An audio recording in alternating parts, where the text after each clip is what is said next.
बिस्मिल्लाहिर्रहमानिर्रहीम। अस्सलामुअलैकुम dear students.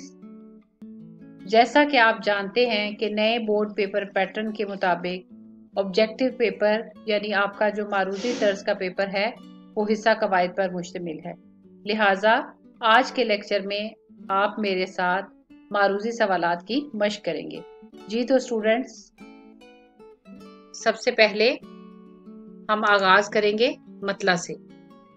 मतला को कहते हैं नकीब, यानी मतला कहा जाता है गजल का नकीब, नसीब, तशबीब या सलीब। तो सबसे पहले तो आपको इसको समझना जरूरी है। नकीब का मतलब होता है नकब लगाना, यानी सुराख करना। जैसे कि हम अमूमन बोलते हैं कि चोर ने दीवार में नकब सुराख किया या दीवार को तोड़ कर आना। नकब लगाना का मतलब बेसिकली रास्ता बनाना।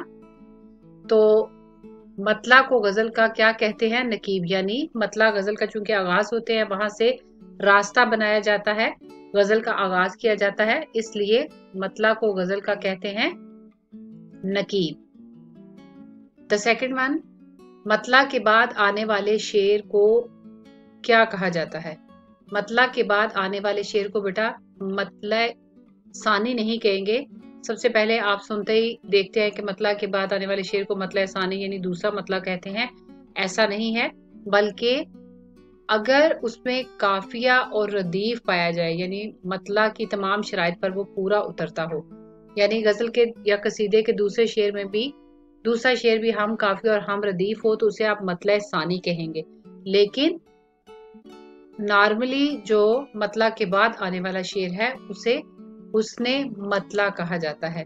मैं बेटा ये जो सर्कल है वो जवाब के इस तरफ लगा रही हूँ ताकि अगर सामने लगाऊं तो उससे आपको कंफ्यूजन ना हो कि ये वाला है ये वाला। ठीक है, तो इसकी जीम ऑप्शन दुरुस्त है कि मतला के बाद आने वाले शेर को हुस्ने मतला कहा जाता है। मतला के लुग़वी मानी क्या है? मतला के लुग़वी मानी है बेटा तलू होने की जगह। ये आप पहले भी मेरे साथ लेक्चर में कर चुके हैं और वैसे भी ये ऐसी चीजें हैं जो आप ग्रेड 6, 7, 8 से पढ़ते आ रहे हैं। गजल जब कसीदे के पहले शेर को कहते हैं, बहुत सिंपल है, शाबाश मतला। मतले में दोनों मिसरे होते हैं, हम काफिया और हम रदीफ। And the next one is गजल या कसीदे का दूसरा शेर भी अगर मतला की तारीफ पर पूरा उतरे, जैसा कि मैंने अभी आपको बताया, यानी कि वो मतला की तारीफ पर पूरा उतरे तो इसे क्या कहते हैं? यानी उसमें मतला की तमाम शराइत पाई जाए, हम काफिया और हम रदीफ हो तो उसे हुस्ने मतला नहीं बल्कि मतला सानी कहेंगे। और आमतौर पर जो गजल का दूसरा शेर होता है उसको हम हुस्ने मतला कहते हैं। लेकिन दूसरा शेर भी अगर मतला की तमाम शराइत पर पूरा उतरता हो, यानी उसमें काफी और रदीफ पाया जाता हो, तो उसको हम मतला सानी कहेंगे। इस्तिलाहन मतला के क्या मानी है? जी बेटा, इसमें भी आपने कंफ्यूज नहीं होना। पहले आपने मतला के लग़वी मानी पढ़े। तो मतला के लग़वी मानी है तलू होने की जगह, जबकि इस्तिलाहन इसका मतलब है गजल और कसीदे का पहला शेर। अब हम मक्ता से मुतल्लिक कुछ मारूजी सवालात पर जो है नजर डालेंगे। मक्ता के लफ्जी मानी। लफ्जी मानी है काटने की जगह, जैसे कि मैंने आपको पहले अपने लेक्चर्स में बता चुकी हूँ कि कता यानी काटना, जुदा होना के है कता, जहाँ यानी जहाँ पे गजल कट जाती है, जुदा होती है, खत्म होती है, इख्तिताम होता है, तो उसे मक्ता कहा जाता है। तो मक्ता के लफ्जी मानी है काटने की जगह। और इस्तिलाही मानी क्या हुए? इस्तिलाही यानी ये देखें साथ ही ये दिया हुआ इस्तिलाहन मक्ता की क्या मानी है? गजल और कसीदे का आखिरी शेर। ठीक है, तो यहाँ नज़म का आखिरी शेर भी दिया हुआ है कसीदे का, तो आपने कंफ्यूज नहीं होना, गजल और कसीदे का आखिरी शेर मक्ता कहलाएगा। मतला गजल का कौन सा शेर होता है? वेरी सिंपल, गजल का आखिरी शेर जो है वो मक्ता कहलाता है। मक्ता गजल का क्या होता है? आगाज़े गजल या मुतममे गजल यानी गजल को तमाम करने वाला, बैतुल गजल या अंजामे गजल। तो अंजाम तो हम नहीं कहेंगे गजल का, इसे गजल को तमाम करने वाला। तो ये ऑप्शन बे ऑप्शन दुरुस्त होगी। शायर गजल के कौन से शेर में तखल्लुस इस्तेमाल करता है? तो आप मक्ता कहेंगे। अगर यहाँ पे आखिरी शेर भी होगा तो वो भी ऑप्शन दुरुस्त नहीं होगी, क्योंकि आप जानते हैं कि जरूरी नहीं कि गजल के आखिरी शेर में शायर अपना तखल्लुस इस्तेमाल करे। लिहाजा अगर आखिरी शेर में शायर ने अपना तखल्लुस इस्तेमाल नहीं किया तो वो मक्ता नहीं बल्कि गजल का आखिरी शेर कहलाएगा। एंड नेक्स्ट वन काफिया। काफिया से मुतल्लिक हम मारूजी सवालात पर एक नजर डालेंगे। काफिये के लुग़वी मानी है पीछे आने वाले के, जैसा कि आप काफिया की डेफिनेशन में पढ़ चुके हैं कि काफिया के लुग़वी मानी पीछे आने वाले के। गजल और कसीदे में काफिया मतला के बाद कौन से मिसरे में आता है? जी बेटा, जैसा कि आप जानते हैं कि मतला के तो दोनों मिसरे हम काफिया और हम रदीफ होते हैं।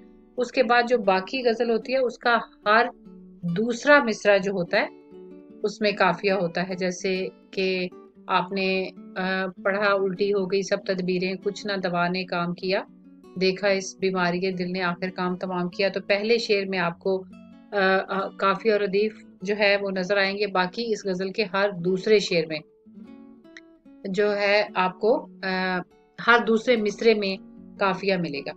मसनवी में काफिया हर शेर के कौन से मिसरों में आता है? तो बेटा, मसनवी में काफिया दोनों मिसरों में होता है। मसनवी के हर शेर में, मसनवी में आपको गजल या कसीदे में काफिया पहले शेर में काफिया और रदीफ होता है, यानी गजल या कसीदे का जो पहला शेर है वो हम काफिया और हम रदीफ होता है। लेकिन मसनवी के हर शेर में, हर शेर के दोनों मिसरों में काफिया आता है। ये चीज आपने कॉन्सेप्ट क्लियर करके अपने दिमाग में रखनी है। किता में काफिया शेर के कौन से मिसरे में नहीं आता? बेटा, किता कहते हैं ये 4 मिसरों पर मुश्तमिल एक बंद होता है जिसे कि किता कहा जाता है। जैसे कि मैं अभी मिसाल के तौर पे बोलती हूँ, निगाहे मुस्तफाई मिल गई है, मदीने की गदाई मिल गई है, मोहम्मद का घराना क्या मिला है, मुझे सारी खुदाई मिल गई है। तो अगर आप इसको रिपीट करके अपनी वीडियो को सुनेंगे तो पहले मिसरे में मैंने बोला है निगाहे मुस्तफाई, मुस्तफाई, और दूसरे में गदाई, और तीसरा मैंने मिसरा बोला है कि मोहम्मद का घराना क्या मिला है। तो इसमें मैंने काफिया नहीं बोला। और चौथे में फिर मैंने काफिया बोला, मुझे सारी खुदाई मिल गई है। तो पहले, दूसरे और चौथे में, यानी मुस्तफाई, गदाई और खुदाई, तो 3 मिसरों में तो काफिया इस्तेमाल हुआ है, लेकिन यानी पहले, दूसरे और चौथे मिसरे में, लेकिन तीसरे मिसरे में काफिया इस्तेमाल नहीं हुआ। तो लिहाजा किता के तीसरे मिसरे में काफिया इस्तेमाल नहीं होता। काफिया किन अल्फाज के साथ तब्दील होता है? हम वजन, आपको पता है हम वजन अल्फाज के साथ काफिया तब्दील होता है, हम शक्ल के साथ नहीं। गजल और कसीदा में क्या चीज जरूरी है? तो बेटा, गजल और कसीदा में काफिया जो है गजल और कसीदे की शर्त है।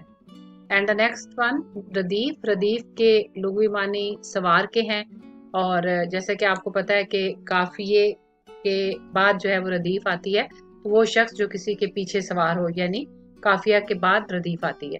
रदीफ किसकी इजाद है? ये जरा थोड़ा सा हट के इसको आपने जहन में रखना है। रदीफ अहले फारिस, फारिस कहते हैं पर्शिया के रहने वाले, तो अहले फारिस की इजाद है। फारिस फारसी से है, पर्शियन जिसको आप कहते हैं, पर्शियन लैंग्वेज कहते हैं, तो अहले फारिस पर्शिया के रहने वाले। तो रदीफ जो है वो अहले फारिस पर्शिया के रहने वालों की इजाद है। कौन सी शायरी कदीम में रदीफ का वजूद नहीं था? तो बेटा, जो अरबी, अब जो शायरी अरब में अब जो पोइट्री की जाती है उसमें तो रदीफ है, लेकिन जो कदीम जमाने में, पुराने जमाने में अरबी शायरी थी उसमें रदीफ का वजूद नहीं था। बाज गजलों में रदीफ नहीं होती, ऐसी गजलों को क्या कहते हैं? वेरी सिंपल, जिसमें रदीफ होगी उसे मुरद्दफ गजल कहेंगे, और जिसमें नहीं होगी वो गैर मुरद्दफ गजल कहलाती है। गजल में किस के इस्तेमाल से गजल की तरन्नम और मौसीकियत में इजाफा होता है? तो इसका जवाब है रदीफ के इस्तेमाल से। जैसा कि आपने अपनी गजलें पढ़ी तो उसमें जो रेपिटेशन होती है बार बार, जैसे मैंने अभी आपको एक किताब पढ़ा, इसी तरह से गजल में आप दहन पे हैं उनके गुमा कैसे कैसे, कलाम आते हैं दरमियां कैसे कैसे, जमीने चमन गुल खिलाती है क्या क्या, बदलता है रंग आसमां कैसे कैसे। तो कैसे कैसे से देखें कि एक जो है मौसीकी वाली, नगमगी वाली, नगमे की, तरन्नुम की खूबसूरती वाली जो है इसमें एक रिदम बनता है। तो गजल में रदीफ के इस्तेमाल से तरन्नुम और मौसीकियत में इजाफा हो जाता है।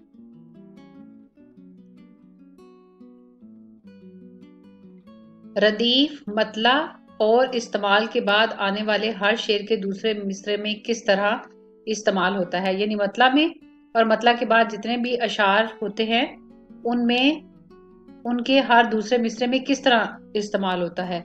हम वजन के साथ तब्दील होते हैं, मुकर्रर आते का मतलब है बेटा कि बार बार आता है। तो इसका दुरुस्त जवाब इसी तरह से मुतजाद अल्फाज के साथ मुकर्रर आते हैं।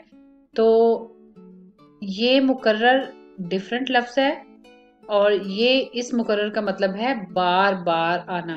ठीक है, तो इसको भी आपने इसके मीनिंग याद रखने हैं, क्योंकि रदीफ का मतलब यही है कि जो अल्फाज हू बहू दोहराए जाते हैं या बार बार दोहराए जाते हैं। ठीक है, इसी तरह से ये लफ्ज भी आ सकता है कि मुकर्रर आते हैं या मुकर्रर दोहराए जाते हैं। तो अगर आप दोहराए जाते तो नहीं है, सॉरी, मुकर्रर आते हैं, तो मुकर्रर का मतलब है बार बार आते हैं। तो अगर आपको मुकर्रर का मीनिंग ही नहीं आता होगा तो आपको कैसे पता चलेगा कि दुरुस्त चॉइस कौन सी है। तो इसमें दुरुस्त जवाब है मुकर्रर आते हैं यानी बार बार आते हैं। द नेक्स्ट वन इज तशबीह के लुग़वी मानी क्या है। लुग़वी मानी बेटा, तो तशबीह के लुग़वी मानी है मुस्तार लेना तो नहीं, ये तो इस्तारा के मानी है। इसी तरह से मुशाबहत पैदा करना, उधार लेना और शुबा करना। तो शुबा करना के लिए आपने कंफ्यूज नहीं होना, बल्कि तशबीह के लग़वी मानी है मुशाबहत पैदा करना, की मानिद करार देना, के जैसा करार देना। तो शुबा करना का मतलब तो होता है शक करना, तो लिहाजा शुबा करना दुरुस्त जवाब नहीं है, बल्कि मुशाबहत पैदा करना दुरुस्त जवाब है। तशबीह किस जुबान का लफ्ज है। अरबी जुबान का लफ्ज है, ये भी आपने याद रखना है। तशबीह अरबिक यानी अरबी जुबान का लफ्ज है। दो चीजों में सिफ्त मुश्तरिक यानी मुश्तरिक सिफ्त की बिना पर, मुश्तरिक खूबी की बिना पर, सिफ्त खूबी को कहते हैं। दो चीजों में सिफ्त मुश्तरिक हो मगर हकीकत मुख्तलिफ हो, यानी फैक्ट डिफरेंट हो, लेकिन जो खूबी है वस्फ का लफ्ज भी इस्तेमाल हो सकता है, सिफ्त का लफ्ज भी इस्तेमाल हो सकता है। तो सिफ्त, खूबी और वस्फ एक ही लफ्ज है जिसका मतलब है खूबी, यानी दो चीजों के दरमियान अगर खूबी मुश्तरिक हो मगर हकीकत डिफरेंट हो तो वो क्या कहलाता है। तो इसका मतलब भी बेटा तशबीह ही है। ठीक है, इसलिए आपने कंफ्यूज नहीं होना। तो क्योंकि हकीकत का यानी उससे कोई ताल्लुक नहीं है, दोनों चीजों में खूबी का मुश्तरिक होना जरूरी है, यानी दोनों में जो सिफ्त है वो मुश्तरिक पाई जानी चाहिए। जैसे बर्फ और पानी दोनों में ठंडक की खूबी पाई जाती है, इसी तरह से माँ अगर अपने बेटे को चांद जैसा कहती है तो चांद में खूबी जो है वो खूबसूरती की पाई जाती है। तो इसी तरह से अरकान तशबीह कितने हैं। तो अरकान तशबीह बेटा इसका दुरुस्त जवाब जो कि बोर्ड की तरफ से भी है, तो अरकान तशबीह जो है वो 4 है। और अगर आप इसको ग्रामर की बुक में देखें, ये इसका जवाब जो है जीम जवाब जो है वो दुरुस्त नहीं है। अभी जो बोर्ड ने पेपर सोल्यूशन पेपर जारी किया है उसमें भी इसका जवाब उन्होंने 4 ही लिखा है। इसको फिर मैंने जो आपकी ग्रेड 9 और 10 की जो कवायद की बोर्ड की तरफ से टेक्स्ट बुक बोर्ड की कवायद की बुक है उसे अगर आप खोल के देखेंगे, क्योंकि इसके अरकान हैं मुशब्बा, मुशब्बा बिही, गर्ज़ तशबीह, वजह तशबीह और हरफ तशबीह, जिसकी वजह से स्टूडेंट्स जो है वो थोड़े कंफ्यूज हो जाते हैं। लेकिन चूंकि गर्ज़ तशबीह और वजह तशबीह एक ही चीज़ है, तो इसलिए अगर आप जो बोर्ड की कवायद की 9th-10th की बुक है उसको खोलेंगे तो वहां भी इसके 4 अरकान ही दिए हुए हैं, मुशब्बा, मुशब्बा बिही, वजह तशबीह और हरफ तशबीह। लिहाजा इसका दुरुस्त जवाब अरकान तशबीह कितने होते हैं, 4। और अभी तो माशाल्लाह आप बच्चे जो है वो हर चीज से आगाह ही होते हैं। अगर आप के इल्म में हो तो बोर्ड ने जो मॉडल पेपर जारी किया है SLO बेस्ड न्यू पैटर्न पे, उसमें भी ये क्वेश्चन पूछा गया और उसका दुरुस्त जवाब जो है वो अरकान तशबीह 4 ही है। और अगर आप उसको बोर्ड की बुक में से कंफर्म करना चाहें तो वहां भी अरकान तशबीह की तादाद 4 ही है। तशबीह की बुनियाद किस चीज पर होती है, मजाज पर, ख्याल पर, रवायत पर या हकीकत पर। तो बेटा इसका मतलब यह है कि तशबीह जब आप किसी को किसी चीज से तशबीह देते हैं तो वो हकीकत पर ही तशबीह की बुनियाद होती है। जैसे अगर आप बर्फ की तरह ठंडा पानी कहते हैं तो ये एक फैक्ट है कि पानी जो है वो बर्फ में ठंडक पाई जाती है, इसी तरह चांद में खूबसूरती पाई जाती है। और इसी तरह अगर माँ कहती है कि मेरा बेटा चांद की तरह खूबसूरत है, या उसके होंठ शायरी में इस्तेमाल किया जाता है कि पंखड़ी एक गुलाब की सी है, तो जाहिर है गुलाब की पंखड़ी में नाज़गी भी पाई जाती है, खूबसूरती भी पाई जाती है, और उसमें गुलाबी रंग का ख्याल अगर उसे लेना चाहे तो वो भी पाया जाता है। लिहाजा तशबीह की बुनियाद जो है, तशबीह की बेस जो है वो हकीकत पर होती है। तशबीह इल्म बयान की कौन सी शक्ल है? इब्तदाई, इंतहाई, मुश्किल या आसान? तो तशबीह जो है बेटा वो इल्म बयान की इब्तदाई शक्ल है। इसी तरह से जिस चीज को तशबीह दी जाए इसे क्या कहते हैं? मुशब्बा। सबसे पहले मुशब्बा ही है ना, सब अगर कहें कि बेटा चांद की तरह खूबसूरत है तो सबसे पहले मुशब्बा, यानी जिस चीज को तशबीह दी जाए तो सबसे पहले आपने सोचना है कि अरकान तशबीह का सबसे पहला रुकन कौन सा है, तो वो मुशब्बा है। और इस तरह से जिस चीज से तशबीह दी जाए तो वो मुशब्बा भी ही हो गया। यानी अगर कहा जाए कि बेटा चांद की तरह खूबसूरत है तो दूसरा रुकन इसका मुशब्बा भी ही है, चांद की तरह खूबसूरत कहा। तशबीह की बुनियाद किस चीज पर होती है? अभी आपने पढ़ा हकीकत पर। एक ही क्वेश्चन को दो तरीके से उसकी ऑप्शन दी गई हैं, हकीकी और हकीकत। तो हकीकी और हकीकत सेम चीज है। इसी तरह से अभी आपने अगर इसको हम एक दफा रिवाइज करें तो तशबीह के आपने देखा कि तशबीह के लग़वी मानी मुशाबत पैदा करना, तशबीह अरबी जुबान का लफ्ज है। और तशबीह जो है इसमें जो सिफ्त मुश्तरिक, सिफ्त अगर मुश्तरिक हो मगर हकीकत मुख्तलिफ हो तो फिर भी वो तशबीह कहलाता है। तशबीह के अरकान 4 हैं और तशबीह की बुनियाद हकीकत पर होती है और ये इल्म बयान की इब्तदाई शक्ल है। और जिस चीज़ को तशबीह दी जाए उसे मुशब्बा कहते हैं, और जिस चीज़ से तशबीह दी जाए उसे मुशब्बा बिही कहते हैं। तो बेटा इन्हीं चीज़ों को अगर आप जोड़ के लिख देंगे तो ये तशबीह की डेफिनेशन बन जाती है। इसी तरह से तशबीह अब हम आएंगे इस्तारा की तरफ। इस्तारा के लुग़वी मानी है उधार लेना। इस्तारा किस जुबान का लफ्ज है? अरबी का। तो तशबीह भी अभी आपने पढ़ा, ये अरबी जुबान का लफ्ज है। अरकाने इस्तारा कितने हैं? तो ये भी बेटा आपने इसकी तारीफ में पढ़ चुके हैं, मुस्तार लहू, मुस्तार मिनहू और वजह जामे। तो अरकान इस्तारा 3 हैं। और अभी आप मेरे साथ दोबारा एक दफा रिवाइज करेंगे। अरकान तशबीह कितने हैं? 4 हैं। शाबाश। जिस चीज के लिए उधार लिया जाए उसे क्या कहते हैं? उसे बेटा कहते हैं मुस्तार लहू। इसको आपने याद रखना। देखें बेटा ये अरबी जुबान का लफ्ज है ना, तो मुस्तार का मतलब है उधार लेना, ला का मतलब है लिए। आप इतनी अरबी तो जानते ही हैं, माशाल्लाह सब बच्चों ने कुरान पाक पढ़ा हुआ है। तो लाम का मतलब है लिए और हु उसके लिए, यानी जिसके लिए उधार लिया जाए। तो जिस चीज के लिए उधार लिया जाए उसे क्या कहते हैं? तो लहू का मतलब है के लिए, जिस चीज के लिए, तो उसे कहेंगे मुस्तार लहू। इसी तरह जो लफ्ज मुस्तार लिया जाए उसे क्या कहते हैं? तो यानी जिससे मुस्तार उधार लिया जाए। तो मिन हु, मिन जैसे अभी आपने पढ़ा कि सारा अरबी जुबान का लफ्ज है, तो मुस्तार उधार लेना, मिन से हु उससे, जिससे उधार लिया जाए। तो जो लफ्ज उधार लिया जाए उसे कहेंगे मुस्तार मिन हु। ठीक है।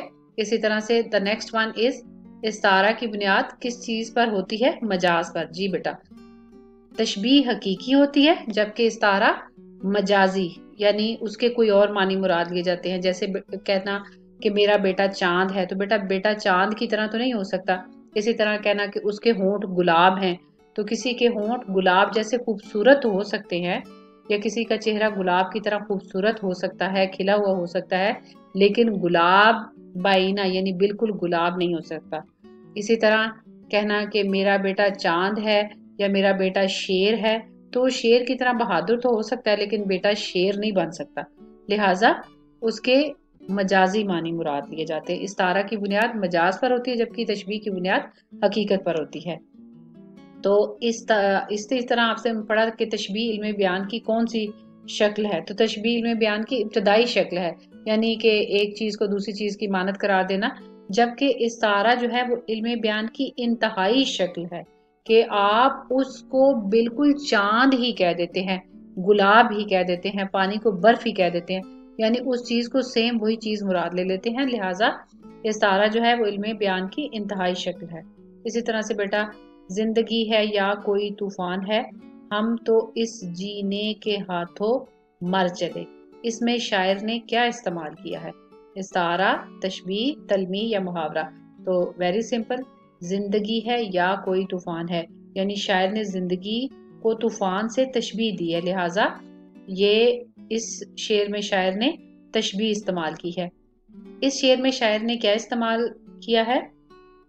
ہستی اپنی حباب کی سی ہے، یہ نمائش سراب کی سی ہے. تو اس میں بھی شاعر نے ہستی یعنی زندگی کو حباب یعنی پانی کے بلبلے سے تشبیہ دی ہے، لہٰذا یہ بھی تشبیہ کی مثال ہے. And the next one is آیا ہے تو جہاں میں مثال شرار دیکھ، دم دے نہ جائے ہستی نا پائیدار دیکھ. تو اس شعر میں بھی شاعر نے کیا استعمال کیا ہے؟ ویری سمپل، مثال شرار کا مطلب شرار کی مانند، چنگاری کی مانند. تو کسی چیز کو دوسری چیز کی مانند قرار دینا کیا کہلاتا ہے؟ ویری سمپل، بہت پریکٹس کر چکے ہیں آپ، تشبیہ. ہزاروں سال نرگس اپنی بے نوری پہ روتی ہے، بڑی مشکل سے ہوتا ہے چمن میں دیدہ ور پیدا. تو اس شعر میں بیٹا شاعر نے کیا استعمال کیا ہے؟ ہزاروں سال نرگس اپنی بے نوری پہ روتی ہے، بڑی مشکل سے ہوتا ہے چمن میں دیدہ ور پیدا. تو اس میں استعارہ استعمال کیا ہے. اسی طرح سے ایک روشن دماغ تھا نہ رہا، شہر میں ایک چراغ تھا نہ رہا. یہ آپ کا بورڈ نے جو ماڈل پیپر ابھی آپ کو جاری کیا ہے اس میں بھی یہ ایم سی کیو لیا گیا ہے. تو اس میں چراغ جو ہے وہ روشن دماغ کے لیے استعارہ لیا گیا ہے، لہٰذا یہ شعر جو ہے اس میں چراغ جو ہے وہ استعارہ ہے. یا یہ بھی پوچھ سکتے ہیں کہ اس شعر میں شاعر نے کیا استعمال کیا، لیکن اگر اس کو بہت زیادہ ڈیفائن کر کے پوچھے تو یہ کہہ سکتے ہیں کہ چراغ جو ہے، لفظ چراغ کیا ہے؟ تو چراغ لفظ جو ہے وہ روشن دماغ کے لیے استعارہ ہے. دا نیکسٹ ون از تشبیہ کے استعمال سے گفتگو یا بات میں کیا فرق پڑتا ہے؟ سادگی پیدا ہوتی ہے، حسن یا گہرائی. لیکن بیٹا تشبیہ کے استعمال سے گفتگو میں فصاحت و بلاغت پیدا ہوتی ہے، یعنی جو ہے زیادہ ایکسپلینیو جو ہے وہ ہوتا ہے، زیادہ وضاحت ہو جاتی ہے. دا لاسٹ ون از تشبیہ اور استعارہ کے استعمال سے شاعری میں کیا ہوتا ہے؟ تو سادگی، دلکشی یا حسن میں اضافہ ہوتا ہے. تو بیٹا ظاہر ہے تشبیہات کا اگر استعمال کیا جائے گا، جیسے آپ کے جو آپ کے سلیبس میں ہے، نہ گورے سکندر نہ ہے قبر دارا، مٹے نامیوں کے نشان کیسے کیسے، اور زمینیں چمن گل کھلاتی ہے کیا کیا، بدلتا ہے رنگ آسمان کیسے کیسے. تو تشبیہات اور استعارہ کے استعمال سے شاعری میں کے حسن میں اضافہ ہوتا ہے. امید ہے آپ آج کا لیکچر جو ہے آپ کے لیے بہت زیادہ انفارمیٹیو ہوگا، اور اگر بیٹا آپ اس کو بار بار پریکٹس کر کے یاد کریں اور اچھے سے اپنے دماغ میں بٹھا لیں تو آپ کے لیے بورڈ کے پوائنٹ آف ویو سے یہ بہت ہیلپ فل اور جو ہے آپ کے نمبروں میں اضافے کا باعث ہے، کیونکہ اب آپ کا جو قواعد کا پیپر ہے وہ 15 نمبر کا آبجیکٹو اور 8 نمبر کے جو دوسرے سبجیکٹو ہیں، تو اگر آپ دیکھیں تو 23 مارکس جو ہے آپ کے قواعد سے آپ حاصل کرتے ہیں. اس کے ساتھ اجازت چاہتی ہوں، دعاؤں میں یاد رکھیے گا.